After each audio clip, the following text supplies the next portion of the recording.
Hello everybody, I'm Alastor Complete, and in today's video I'm getting all the completion badges for all 5 episodes of Fears to Fathom, a series of short horror stories supposedly based on real experiences turned into games. I started this journey with episode 1, Home Alone, the very first game released, which acts as a pilot for the entire series. In this game, we play as Miles, a 14-year-old kid left home alone while his parents are out of town for work.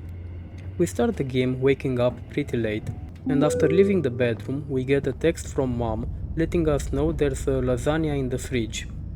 By going through the chat messages to get more context, we can earn the curious achievement. After that, I decided to do some exploring when I noticed this. What's here? I think this is our parents' bedroom. What the? And by the way he's posing, I can only assume he's either preparing to do squats or taking a shit while standing.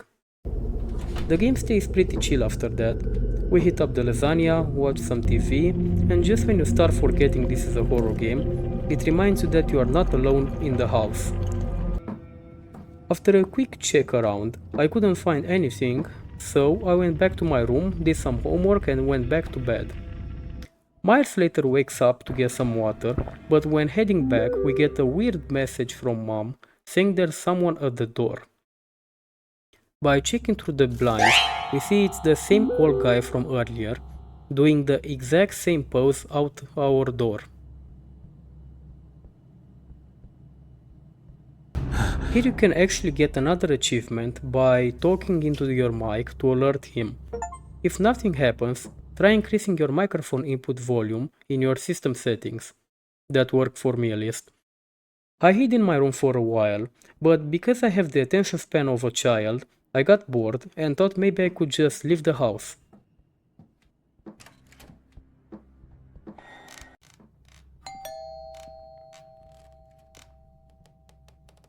Okay, he's there.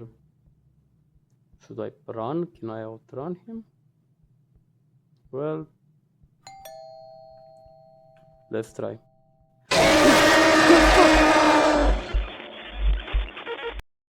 Yeah, that's where I learned the number one rule of Fears to Fathom.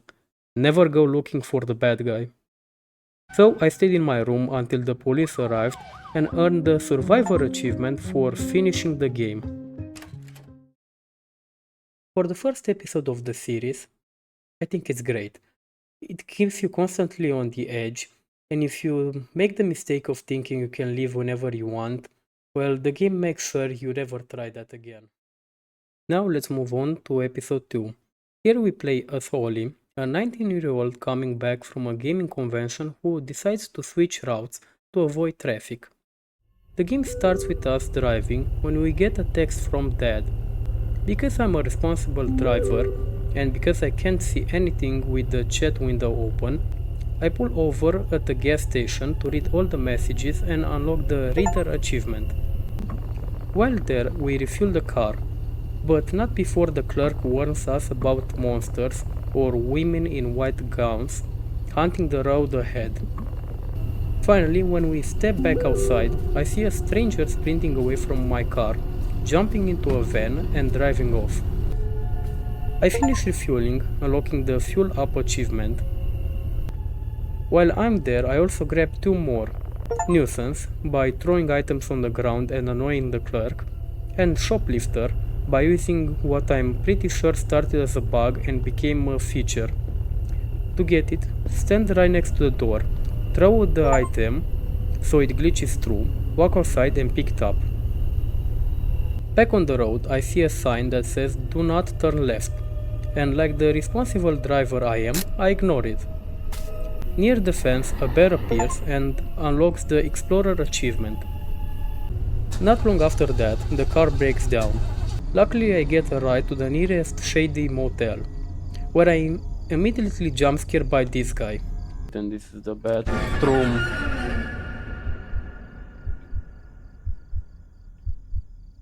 Who is that?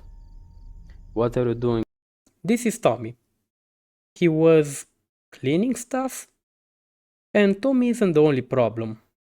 Throughout our stay, we are consistently being watched, and at one point we are even drugged.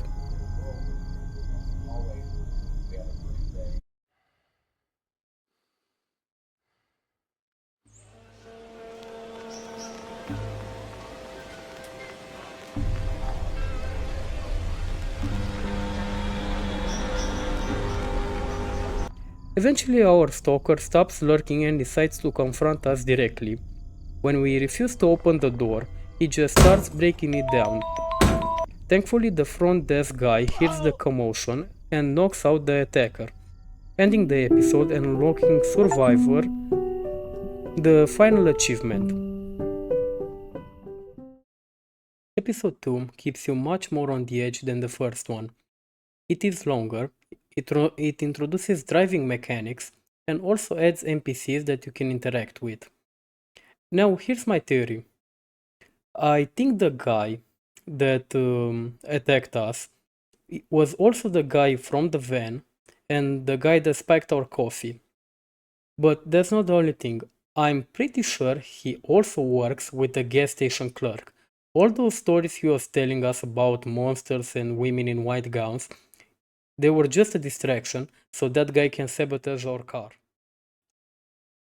Now, for what I consider the scariest episode in the series, episode number 3, Carson House, we experience Noah's story, an 18-year-old who takes a house-sitting job.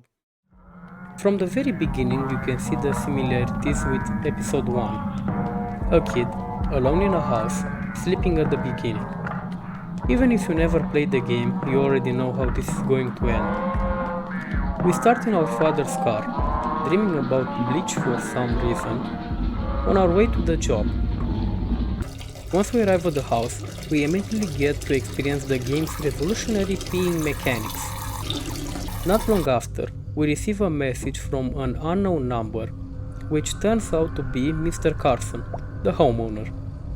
While chatting with him, make sure to also read the messages from Evelyn to unlock the Reader achievement. To make his money worth it, Mr. Carson starts giving us tasks, kind of like my dad when he sees me sleeping past 9 on a Sunday. After cleaning his computer of viruses, we can unlock another achievement by playing the Guess the Flag game. But here's the catch, you need to guess the first 7 flags in a row without a single mistake. If you fail once, you have to restart. Get it right and you earn the knowledgeable achievement. After that, Evelyn wants us to watch Cooking with Jeffrey on TV, the best chef in the world, whose skills make Gordon Ramsay look like an idiot sandwich. Oh yeah, cat food. Not long after, we are sent out to buy groceries. So we hop on a bike and head to the store. By riding the bike inside the store, you unlock the nuisance achievement, and by helping an old lady find mustard, you earn the helper achievement. Eventually the game stops being a house-sitting simulator and finally turns into a horror game. We receive a random flower bouquet at the door, followed by text messages asking how we are doing and what we had for dinner. Like in real life, I ignore the unknown number. But then the messages turn angry and the power cuts out. No problem, I go aside, turn the power back on, and as soon as I step inside, I hear a loud crash.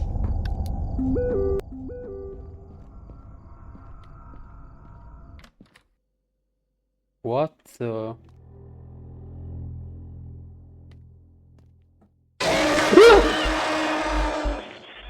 Fucking...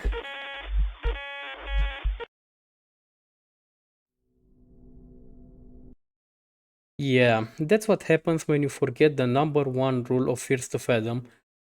I almost jumped out of my chair. Remember when I said this was the scariest episode?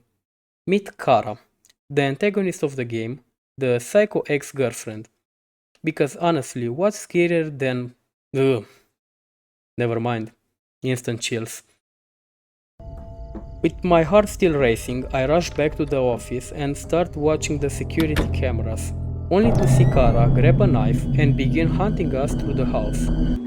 When she reaches the locked office door, she tries convincing us to get back together while holding a knife.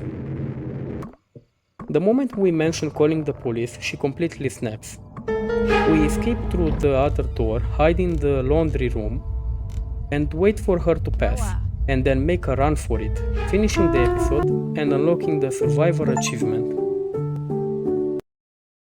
Now, episode 3 has a slow start, but the payout is worth it. The camera system gives off strong Five Nights at Freddy's vibes. You can literally watch the danger approach, but leaving the room means death. Overall, a still very solid entry in the series. Next, for what I consider the best episode in the entire series, it's time for Iron Bark Lookout. Here we play as Jack, a transferred fire lookout who's about to experience the scariest moment of his life. The game starts with us driving an RV, when we get a text from a friend telling us we have to stop at a diner to try their burgers. After parking the car, yeah, I really shouldn't have a license, we talk to a guy in the parking lot. He tells us that 3 kids recently went missing in the park we've been transferred to. And this also unlocks the talkative achievement. After eating, when the check arrives, make sure to leave a 50% tip to earn the generous achievement. Back on the road, we arrive pretty late and are greeted by Billy, who's holding a gun and hiding behind the door for no reason at all. There's also a guy casually walking through the woods at night with no flashlight, totally normal. We finally reach our new home, Tower 11, but we don't even get time to unpack before a voice comes through the radio. It's our new coworker, Connor, telling us to grab some firewood and complete our report. After finishing the report, we can unlock 2 achievements at the PC. Watch the employee training video to get top of the morning achievement, and also play the Plague game and reach a score of 500 to earn the Sharpshooter achievement. Small tip, try aiming for the head. That night, Jake wakes up to use the bathroom, and while relieving himself of the tower, we spot the same guy from earlier, still wandering through the woods, but now with a flashlight. The next day, we are sent to investigate some smoke. When we get there, we hear this. A little comedy during scary moments never hurts. While exploring the area, we hear whistling in the woods. When we look closer, we see a dark figure disappearing between the trees. Yeah, pretty scary. That night, the same figure appears outside our window. Remembering the number 1 rule of First Fathom, I hid under the bed. When the footsteps stop, I step outside and find a deer skull surrounded by candles. Clearly just a friendly housewarming gift. The next day we get a call on the radio from a lost camper. Using my elite navigation skills, I guide him to safety. Or at least I try. Section now. I knew it! I thought it looked familiar. I couldn't have trusted myself with this decision. Thanks for helping me through this.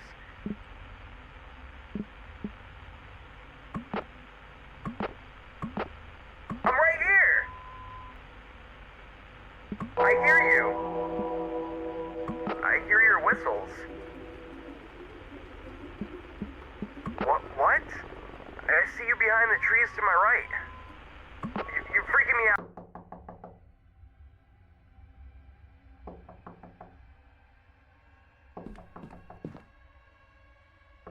Pretty sure he didn't make it, and now it's my turn. Crisis averted though, because it's just Billy delivering supplies. I finish the report and proudly mark that I helped 1 camper. Then I realize something. I forgot the firewood. Again. Then just picking up in the morning a few stacks. Why?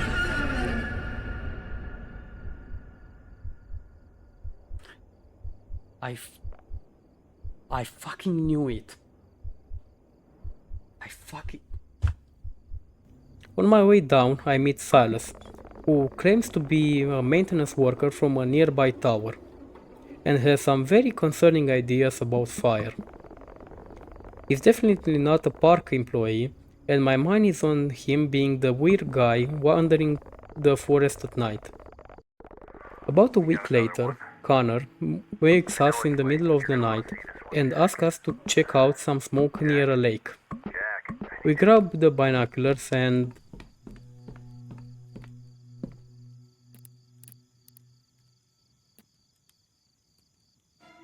is that a Playboy Carti concert? While trying to gather evidence that they started the bonfire without a permit, we forget the flashlight. And I don't think they're too happy about that. Somehow this guy runs halfway across a lake and reaches our tower in about 3 seconds. So using the same strategy as episode 3, I wait for him to pass and then sprint for my life. Turns out he had his daily white monster because even when I reach the gate, he's still right behind me.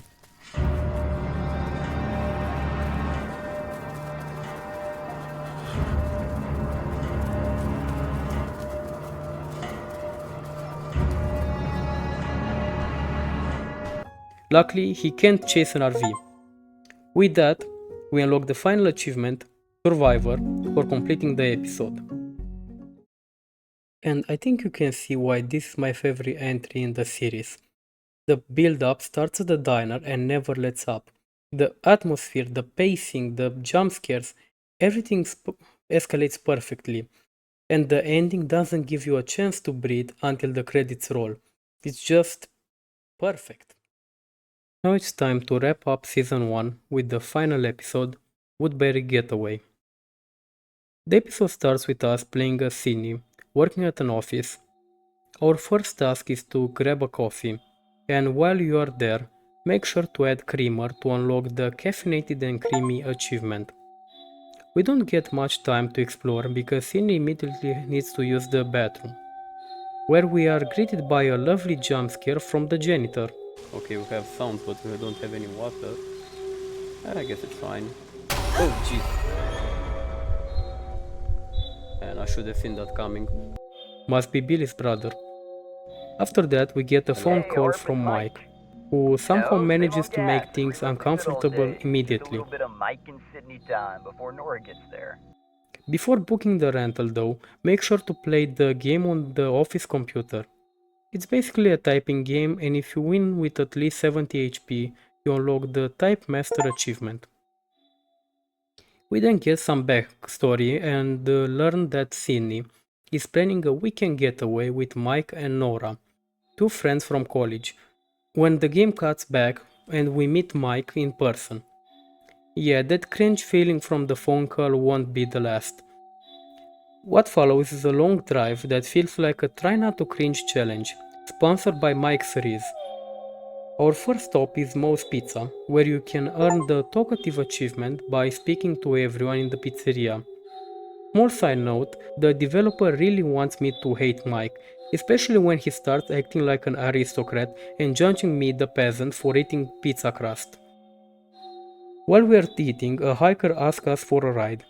Since this is a horror game, we politely decline. We leave shortly after. I take over driving, which, let's be honest, it's not my strongest skill, and eventually we arrive in Woodbury. Thanks to my sharpened senses, I spot a figure in the window and already know a jump scare is coming. By simply entering the cabin, we unlock the checked in achievement and meet Rick, the homeowner, who gives us a tour of the house. The characters decide to go fishing, and here you can earn another achievement. Use the frozen prawns bait and catch a northern pike to unlock real success. In the backyard there's also a basketball hoop. Score a basket to earn the Kobe achievement. Once dinner is ready, we get to watch our favorite chef, Jeffrey. Mike makes a lame excuse to leave, then immediately comes back just to scare us, before suggesting we play hide and seek. This man cannot be serious. After finding the cat in the attic, while Mike is counting, Grab a carp from the kitchen and feed it to the cat to unlock the purr achievement. After that, nothing interesting happens, except Rick shows up again and he seems irritated when asked to leave. That night Mike decides it's time to shoot his shot and comes into our room flirting. Thankfully we are saved when Nora messages us saying she's stuck on the road. Mike finally leaves and we go back to sleep. We are later woken up by someone at the door. By checking through the blinds we see it's the same hiker from the pizzeria. If you speak into your mic before starting the conversation, you unlock the loud achievement. The hiker demands to be let inside. We refuse, text Rick for help, and shortly after, hear a struggle outside. When we open the door, Rick is standing there, so we let him in. While he's warming up by the fire, we receive a text from Rick saying he's nowhere near Woodbury. So, who is this guy? What follows is a chase around the house, using the same hiding spots from the hide and seek game. Eventually, while hiding in the attic, we get a message from the real Rick saying he called 911. We can finally calm down and earn the Survivor achievement for finishing the episode and 0 deaths if fake Rick never catches us. To be honest, this is my least favorite episode in the series. It just feels like a diss track towards Mike. From the start, his attempts of flirting are just annoying and the horror only kicks in in the last 10 minutes of the game. The rest of the game feels more like playing The Sims than a horror experience. There are only a handful of jump scares, and they feel like they're just there for the horror tag on Steam. I didn't have really high expectations, especially after episode 4, but the game still really disappointed me. Don't get me wrong now, it's still a longer game, it's still a decent one, but the constant focus on the courting storyline, I feel like it's dragging it down a lot.